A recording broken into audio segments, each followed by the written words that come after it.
Welcome to my YouTube channel. Today we're going to go over every single cursed object in phasmophobia. And number one, we've got the music box. Okay, so the first part about getting a cursed object is, of course, finding it. But it's going to be different in every location, right? But in Tanglewood, at least, I can show you where it is. I might make another video showing all locations in every map. But in the Tanglewood, it's in this bedroom. Oh, well, I think I might already know where the ghost is. Stop that. But, now time to explain what it does, okay? So, the music box, when you start it, the ghost will be singing where they basically, I think it's where the ghost room is, but it might just be where the ghost is wandering. And it's got a chance to hunt whenever you use it, so you always want to be careful. I think it's a banshee that will always hunt if you do it. But basically, you want to go ahead and activate it.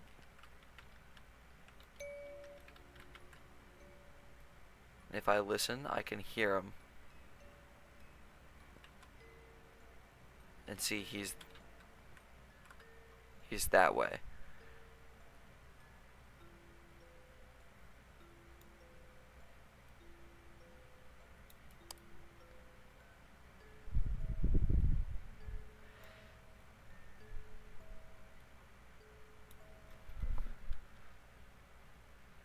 Yeah, see, that was nice and creepy.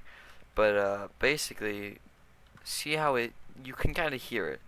If you have both your headphones on right now, you could hear it was coming from this general area. Oh, well, I'm dead. Oh, no, I'm not. I thought it was a demon for a second. So I guess he's in the hallway, but if I didn't know that, I could have used the music box to discover that. Me? But yeah, that's basically the gist of music box. Once you find it, you can activate it and you use it to listen to wherever the ghost might be. Number two, we've got monkey paw. Okay, for the next one, you might want to go to options and then go to game. Then go down here and find voice recognition mode and change it to text. You don't need to do this at all. It just makes it easier to find out which wishes you have, because this one is going to be monkey paw. So it already opened a door. This ghost is going crazy the second I walk in. But monkey paw is right here in Tanglewood Drive. And you want to come over here, pick it up, and since I have Jesus, it's going crazy.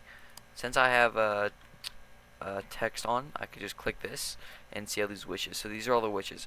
I wish to see the ghost. You can see the ghost if you're in the ghost room, and it can usually be in the ghost room, but it could also be like out here if it's the twins or the mimic.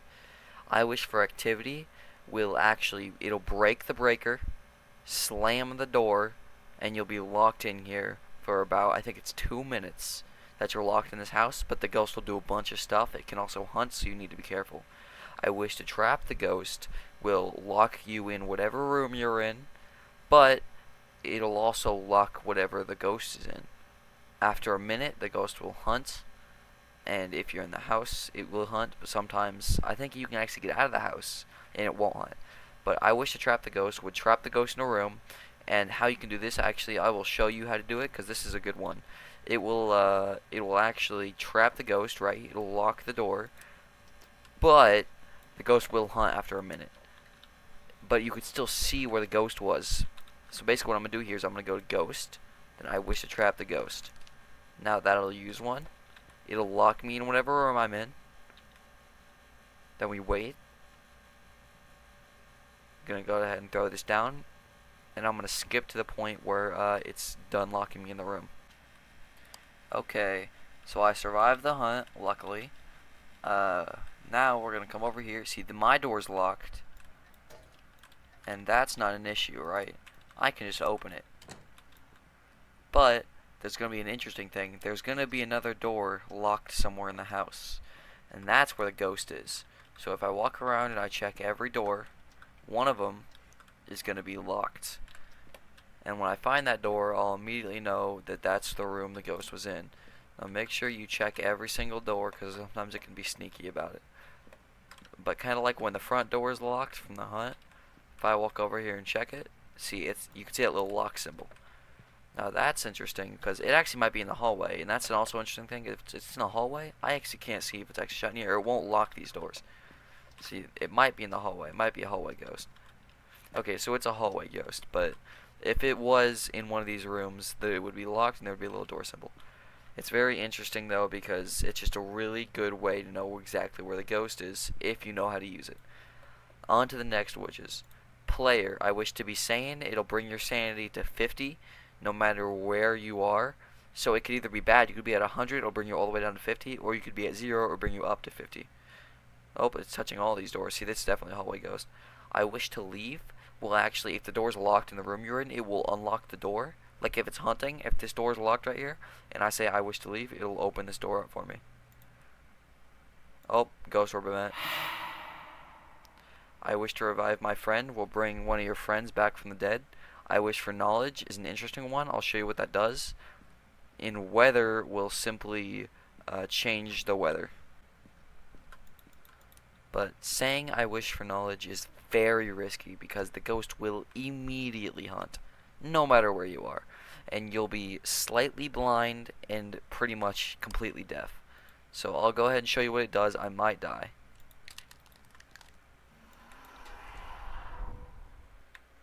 But as you can see, I am deaf. Now you might not be able to see this very well, but I am completely deaf. Well, almost. You can just hear a little bit. But I'm also basically blind. That's not just the quality of my video, that's how bad it blinds you. But if I go to my journal, it actually completely crosses off one of the evidence. So I know it could be any of these. It cannot be an Oni because of the ghost ball event. I'm just going to go ahead and guess. Can't be a Banshee. Probably not a yokai.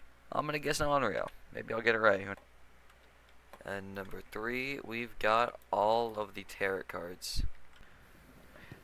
It was about time for a little bit of a change in scenery, so here we are at Ridgeview Court. Now, we are going to look for the tarot cards. Basically, the second you walk into the building, turn right around, and there they're going to be laying, right next to the card keys. We're going to go over what every single one of the tarot cards do. Now, before you pull them, make sure you're near a hiding spot, because you never know what you might pull. Now, the first card we're going to go over is the Hermit. The Hermit traps a ghost in the ghost room for 1 minute. This doesn't affect anything except for where the ghost is. The Sun.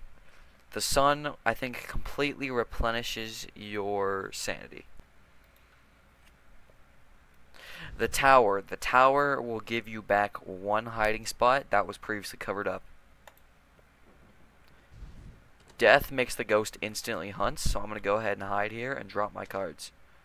Pulling cards during a hunt won't make anything happen. Okay. Oh, okay.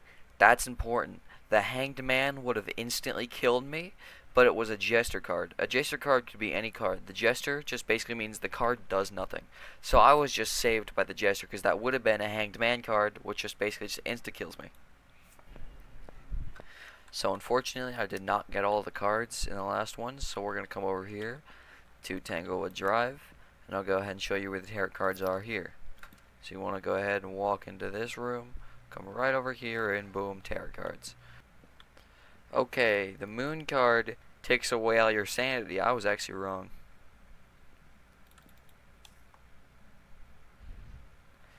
The Wheel of Fortune is an interesting card. The Wheel of Fortune will either give you sanity or take it away.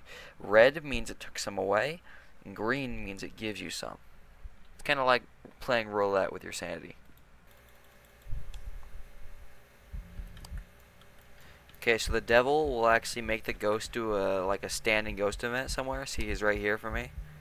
He'll physically appear usually. This could be anywhere in the house, but right now he's right in front of me. Well, actually, usually in the ghost room, but it's kind of cool. He showed up right there. There's one more card I just don't seem to be getting today, and that is called the High Priestess. The High Priestess is the card right over here. It's 2 angel wings. What it will do is it will protect you from death, or it will instantly revive one of your random teammates. But if more than 2 people are dead, or more than 1 person is dead, they won't all be revived. Only 1 person will, sadly. So you could either get an insta revive when you do die in solo, or it will randomly revive one of your already dead teammates, or just an insta revive when one of your teammates die. It's basically just like a lifesaver. Number 4, we've got the haunted mirror. This time we're going to look at the second favorite one, for me at least, the second favorite haunted object. It is the haunted mirror. You can find it right here in Tanglewood Drive.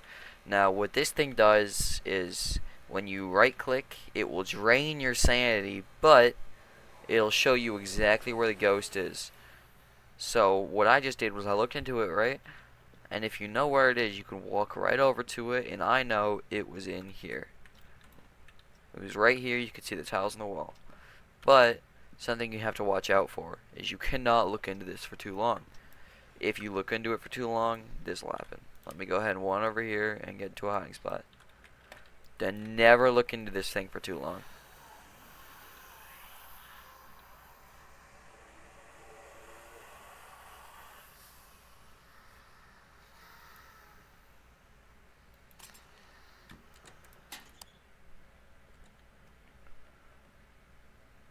As you can see, the mirror broke and the ghost is instantly sprung into what's called a cursed hunt. This is basically just when the player forces a hunt upon themselves by doing something like I just did.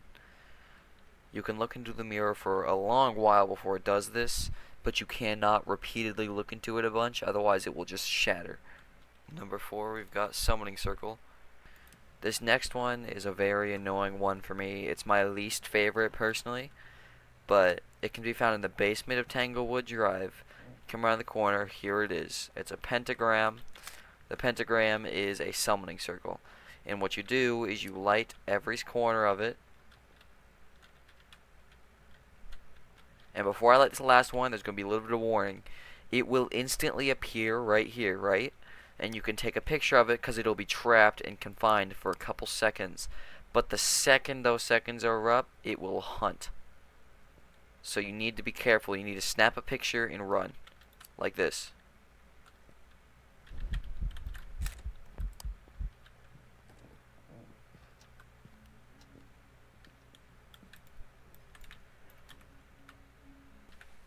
But yeah, it's my least favorite because all it's really good for is getting a quick picture of the ghost, and the other ones are just so much more useful. Number 5, we've got Voodoo Doll. This one is called a Voodoo Doll. It can be found in the garage of Tanglewood Drive. It'll be sitting right here every time. Now, what this one does is it's a lot more useful if you already know where the ghost room is, but every time I pull a pin, it will either trigger a ghost event or it'll hunt. So that's halfway useful, halfway not. If it hits anything except for the heart, it'll do a quick... Oh, I think I just found the room. It'll do a quick ghost event. But if it pulls the heart, it'll hunt. So I guess we can go ahead and check. It just turned on the light on and off. We can go ahead and Jesus. We can go ahead and check if it's in this room. Well, there it is.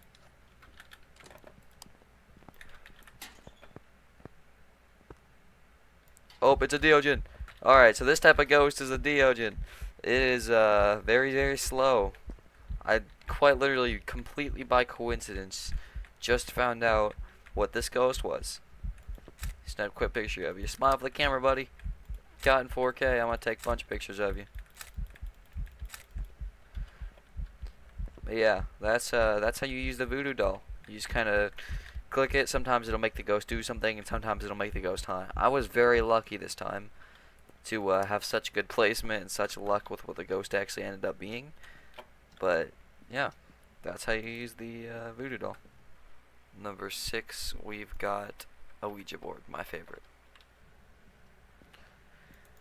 And now we finally move on to my personal favorite one. This one is honestly just, in my opinion, the most useful cursed item by far. You can find out where the ghost is, and sometimes almost what the ghost is if you get lucky with some sort of Deogen or ghost you can decide with what the hunt is. But this is the Ouija board. Now, I'm going to go ahead and turn off text. You don't need text for this one at all. In fact, I like using it without it. You go ahead and right click while you're holding it to do that. Now, this is when you can ask the ghost questions like, how old are you? and you could take a picture of that. Where are you? Where are you?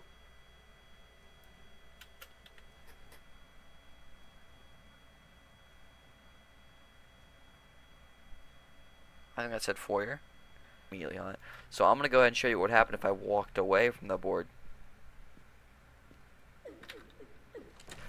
Oh, wow, he was right there. Well, if I could have shown you what it did, the board actually just straight up exploded. Maybe I could show you while I'm dead here. Here we are. See, this is the board is all in pieces on the ground. But sadly, I died almost instantly. But I love the Ouija board. You can just ask it where it is, you know, what happened to it, and you can also make it hunt if you really wanted to. Anyway, that was my video. Thank you for watching. And you just learned what every single cursed item does in Phasmophobia. Have a good night, and thank you for watching.